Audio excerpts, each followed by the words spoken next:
name is David. Thank you for watching CNXG. Today is a Q&A video. It's a question and answer video where I'm answering your guys' questions that you guys asked last week. I want to welcome new subscribers. Channel's still growing fast. It's awesome. Thank you. Welcome, everyone. Let me explain what this is. Some people don't get it. I'm answering questions that you guys are asking. Any questions you have, go in the comment section down below. Ask me anything you want, and I'll answer all your questions next Monday in the next Q&A video, okay? You have to ask me on the current Q&A video. You can't ask me on a Q&A video 2 weeks ago or 2 months ago. I just can't track all those questions.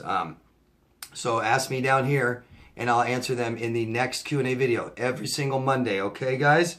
All I ask is if you ask me a question, please tell us your location. I think it's interesting. I want to know where you guys are in the world so that we can, one, see how far this stuff reaches, that narcissism doesn't care about, culture or religion or government or anything like that. This is a problem with people, social problem. So this reaches everywhere, and I want you guys to know that you're not alone. There's people suffering just like you everywhere in the world, okay? So please tell us your location. You don't have to be specific. You can be general. You can tell us any state or the country you're in or hemisphere, okay? Thank you, everyone. So let's get started. First question is from Serene. It's either Serene or Serena from Austria. Hello. So Serene asked me a question already, and I answered it, and she wanted me to elaborate a little more. She is talking about, she says, I understand that empaths stay with narcissists because they don't meet their own needs. But why are empaths attracted to narcissists? Well, look, before getting into like an empath as to all other human beings, you would be attracted to a narcissist because they're charming, right? They're charming. They could be charismatic. They could be fun. They could be energetic. They can seem successful. They might have a good job, money, title, role. They might seem stable. They might seem exciting. But I don't know. That's on a very first basis kind of meet and greet general thing that you might be attracted. I mean, maybe this narcissist is good looking. Maybe they're attractive. Okay? But, other than that, when it starts getting into why do I keep dating them? Why do I, you know what I mean? There's something missing, Sri. And what I always say is, I always go back to childhood. Somewhere along the line, your emotional needs haven't been met enough to date somebody or stay with somebody who doesn't meet your needs either. Who can't meet anything that you require in a relationship. In a relationship, we have needs as well. We have our own emotional needs. We have emotional needs in relationships as well. We have to meet each other's needs like that. The ones that are in relationships, we meet our own needs personally. But the reason we're attracted to people like this is there's something missing in ourselves. I mean, you're talking about being attracted to somebody who, a narcissist doesn't love you, doesn't have empathy, doesn't care about you, how you feel. I mean, if you're attracted to that, most likely, let's do some Freudian. You're attracted to your opposite gender parent. So maybe your father's like this. I'm guessing probably, to try and do some psychology here, is your father was probably pretty emotionally distant and you never felt close to him. And you have this desire to feel close to somebody who promises you the world, who makes you feel good, on the surface, makes you feel good in the beginning. And you think that that's what you need because it feels good. It's not. It's false. Okay? I don't know how else to say that on just why are you attracted to someone who is unstable, no introspection, no self-identity, can't love, can't have any remorse for anything they've done to hurt people. I mean, there's something wrong. So, I mean, that's why that title, empath, it's suggesting I'm all good. Like it's a special gift, and that's why I'm with abusers. And that just can't make sense to me. What makes sense to me is I'm with abusers because I don't know any better. My parents didn't teach me. My parents didn't love and support me. So I'm with more people that are like that. I just continue it. My parents are like this, and so now everyone else in my life is like this. You know, if you've had a toxic, abusive parents, it seems kind of weird to turn up with some total healthy, stable, non-toxic person. You know? So, I mean, you want to know why you're doing things in your adult life. Usually it's because of things that happen in our childhood. Okay? Thank you. Hope that helps. You know, please just keep asking me. You know, I'm glad that you did. Whether I helped you or not, I'm glad that you re-asked me. And everyone, I saw today someone saying that I missed a question that they asked last week they must have missed me. And yeah, you know, if this was live Q&A, which I will do someday soon, then I can answer your questions as they come. I would never be able to answer even half as many questions in a live Q&A, but at least they'd be right away, and I wouldn't miss them like that. So any questions I missed, just re-ask me. I'm not doing it on purpose. I can't, you know, these come out Monday, but I can't record them on Monday. I might record them on a Thursday. You know, I'm very, very busy, and these take all day long, so I got to do it when I can. So if I record it on Thursday and you guys ask me a question on Saturday, I may miss it. Sometimes I go back to the old videos and try and find questions, but sometimes I miss it. Just ask me again. Just ask me the same question. And if there's more that you need help on, or you're not quite getting it, or maybe I didn't understand your question, just ask me again. It doesn't bother me at all. If you've noticed, a lot of these questions are repetitive, and I'll repeat myself. I don't mind. I get it. You know, if people are still asking me, then there's people that need to hear it. And some of these things, people need to hear it over and over and over again. So I don't mind repetitive questions. I don't mind the same person asking me about the same question every week. That's fine until we get it resolved, you know. Keep trying. I appreciate it that you do, too. Thank you. Carlito from Indianapolis, Indiana. Hello, Carlito.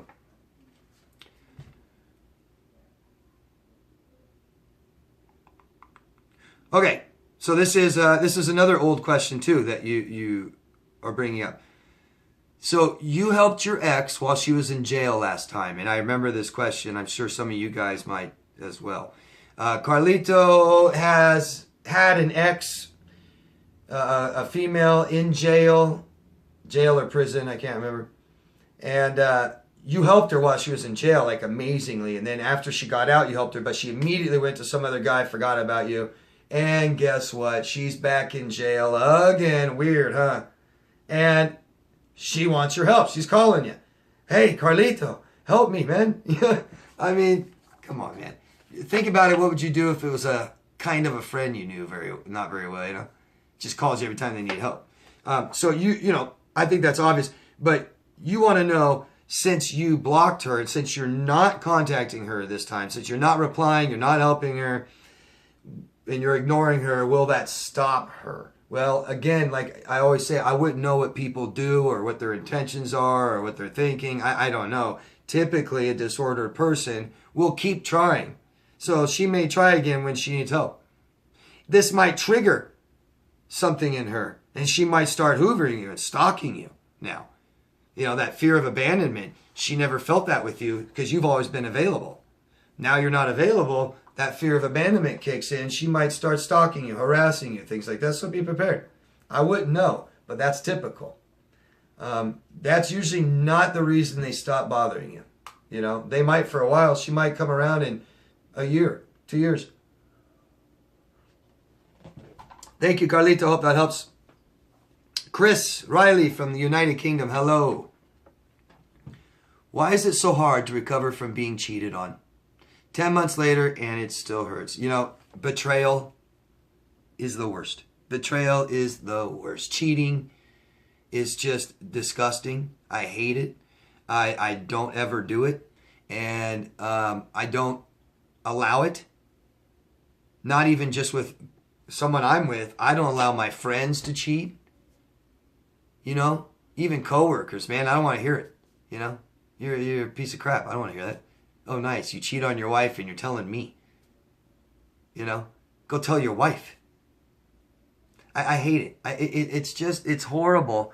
I've been working on some videos on betrayal because it is, I think it's the worst. I think it's the worst thing out of all this. I'd rather be hit than cheated on. I'd rather be called names. You know, there's nothing you can do that's as hurtful as cheating.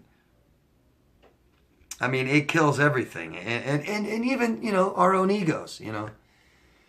But somebody who has a really hard time with betrayal, it's because, and this might be hard to see, but if you try to understand that growing up, there are things that we demand and expect. So, you know, giving a child comfort, love, and things like that, that's not extra, that's not added, that's not beneficial. It's expected and demanded. So when we don't get them, I believe it's betrayal. You know, the parent wants to have a child but not love it. Fuck. You know? That's betrayal. You've been betrayed. And maybe that triggers that all throughout your life, and why betrayal's so hardcore to us. And most of us end up not cheating, you know. But it could be other reasons, Chris. You know, you could watch that happen to your parents. One of your parents could cheat on the other, and it just kill you your whole life, and you just hate it. You know. But it's hard for everyone. It is. It's so hard for everyone. And you want to know why? It's just, it really shakes your reality. It really shakes the foundation of your relationship and the reality of your own life, your own reality, your own perception of what you thought to be true and real is not. Okay, and that's why, you know, cognitive dissonance, you know, is what we talk about during these relationships, because cheating is one of the hardest. You know, you have a partner who's your best friend and your lover, and you wake up every morning together with them and go to sleep every night with them and share all your inner secrets with them. And you tell them maybe about a past time where someone's cheated, and they tell you one, and they look in your eyes and be like, I'll never do that to you.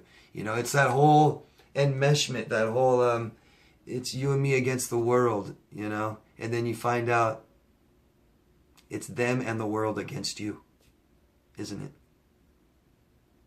It's sad. It's horrible.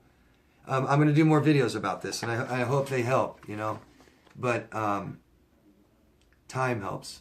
Time just helps. And I know 10 months, it still hurts, but I bet not as much as it did 9 months ago, you know. So that's all you can do, Chris. And you know, look forward. You know, we want to process these things. We want to talk about things that bother us, and then at some point we want to turn our back on these things. Turn our back on it and face forward. You know, goals, ambitions, desires, interests. Keep our mind off betrayal and the past betrayal. Helps us deal with it. Building up our own confidence. It's a real blow to our ego. A real blow to our own ego. So start building up that ego again. Okay? Thank you, Chris. Good luck. You'll be all right. You know, this is why I say, guys, you can't just keep getting back on that horse. And try again, try again, try again. Go get on that dating site. Pick the right one this time. Make sure you get the right one. That's the deal, the right one. It's inside. It's internal, okay? Jody from Australia. Hello, Jody. I have been lacking in sleep, appetite, and triggered by my ex's court date coming up. And you went a lot further into this, but I believe that's kind of the gist of it. You got so upset that you landed yourself in the hospital. Now you're okay, good, and now you're fine, and you want to know, why have you done this to yourself? Or you're asking, have I done this to myself? And, you know, I mean, I'm not going to say you've done this to yourself, Jody. This is a reaction to trauma. You know, trauma means something that is too hard for us to handle. And it's our emotions, because it's a reaction. This is a reaction, right? Emotions is your body reacting. So if it's too much to handle, it's traumatic. And what does that mean? That means we don't know what to think of it. We don't know how to process these things. And as time goes on, we store these memories sporadically. And memories have emotions attached to them. And what a big problem with us in CPTSD is we have fears and they turn into something way, way, way, way bigger than fears. Phobias. We tell ourselves, I can't handle this. So you told yourself, I can't handle this. I can't handle this. Here it comes. It's too much, you know. So, I mean, I hate to say, yes, you've done this to yourself. It's in your head, but this is a reaction.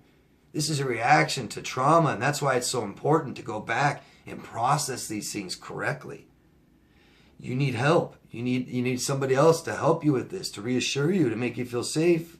You know, trauma, we don't feel safe, so we need to make ourselves feel safe. So, you know, this is a normal reaction to these kinds of things, okay? But you know, we're going to have to stop reacting this way to these things. So we're going to have to try to avoid this in the future. We're going to have to start controlling our reaction, okay? And that's by sorting out what's happened in our past, to be able to close those chapters and move on and not look back and think, I can't handle that. There's a phobia. If I can't handle my past, I can't handle my future, okay? We have to be comfortable with our past, to be comfortable now, to be prepared for the future, okay? Sounds simple, but it's not. It's hard, I know. Don't worry. It's normal. It's a reaction, yes. Sorry if I say your name wrong. Vaibhav from India. Sorry, I really apologize if I say it wrong. After a short relationship with a borderline, I'm trying to give her belongings back, but now she has blocked me. Why, and what should I do? Here's a situation we're in a lot, aren't we?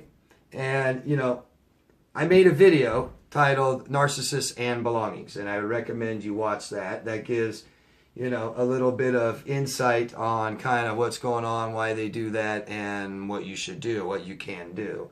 So let me just break it down real quick.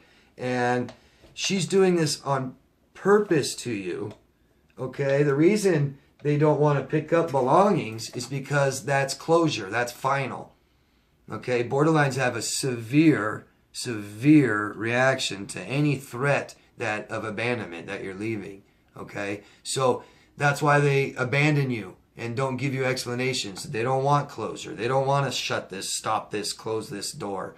So they leave and they always have the foot in the door. They always want to be able to come back whenever they can, you know? This is very obvious, and you gave more about it, how she was, how it was some important stuff you have of hers that she definitely needs. I saw that, and she's ignoring you now when you're trying to give it back to her. You need to get rid of this stuff. You need to get rid of this stuff. It's going to cause you emotional stress and triggers for a long time. She's going to have a reason to come back. You're going to be nice and soft and let her come back to get her stuff, and then now she's in your house and you guys get back together. And so her plan is, I don't want to close this door. I want it open anytime I can come back, I can. So you need to get rid of this stuff. Now, I've said before, you take their stuff, you make attempts to give it back. If they do not, you document that. And you take their stuff, throw it in the dumpster, take a photo of it in a dumpster and send it to them. Say, there it is. Don't ever ask me for it again. I don't have it. But you can get into some trouble. You know, if you're worried about some trouble about throwing people's belongings away and stuff like that. There's different things you can do. I talk about this in the video, but give it back to someone they know. If you know where they are, go drop it off at their home. Drop it off at their driveway, their mailbox, you know, things like that. Go leave it at their work. Go leave it at their management complex. Go leave it at their parents' house, their friend's house. There's things you can do. You have to know one other person that they know. Give it to them. Don't even warn it. Don't say nothing. Just drop it off. Put her name on it so that friend knows it's her stuff. I mean, think about the respect she gave you. You're a human being. So stop giving her belongings so much respect. Get rid of it. I don't care how important it is. You know, we're done making their lives easier, aren't we? Okay? You want these people to change, they need to lose everything they have. Okay? Hope that helps. Good luck. Susan from Michigan. Hello, Susan. Can you do a video or explain why we shouldn't go on dating sites? Seems like everyone is on them, and I agree, man. You know, 10, maybe 10, 20 years ago, you could really have an argument or a stance because, and I still do, but it's not going to be heard because there's just so many people on dating sites now. And, you know, and you said this, you know, you understand that abusers are on them. And I mean, almost all of them are on them. So your chances go up tremendously to encounter another one on a dating site rather than in real life. The other thing is look at look, it's starting as I want to date. You know what I mean? It's not like you're walking in a grocery store and you're about to, you know, you pick up an orange and scratch it and smell it, and he comes up and starts conversation. You don't want anything. On a dating site, you want something. You're leaving yourself too vulnerable. They know, and they can look at your profile, they can figure out what kind of person you are, and you cannot figure out what kind of person they are. If the top scientists in the world, the top scientists who are the top experts on psychopathy, tell you that they're fooled every day by psychopaths, then you can't know by a phone call. You can't know by a profile. So what happens? There you are alone with them on a date. It's too late. And I just don't see that as being the same scenario in society, meeting these people in public. My best advice to everyone is do not date after an abusive relationship ends. Okay? Especially if it's long and you don't know and you didn't know and it took you a while to get out and you just had a failed relationship. If you don't know how to have a successful relationship, you have no business starting them. And you definitely have no business on a dating site. You know? So work on what a successful relationship is. And the best way to start is be healthy. Work on yourself. You can't enter relationships being unhealthy. If you don't meet your emotional needs, you're unhealthy. And if you don't know what emotional needs are, and you want to go date somebody, and if you have a pattern of abusers, it's going to happen again. I'm telling you. Stay off the dating site. Take a break from dating. Learn how to love yourself. Learn how to meet all your needs. Okay? Recover from this past stuff. You know, fix your past. Recover from your childhood. The thing that made you get into that bad relationship in the beginning.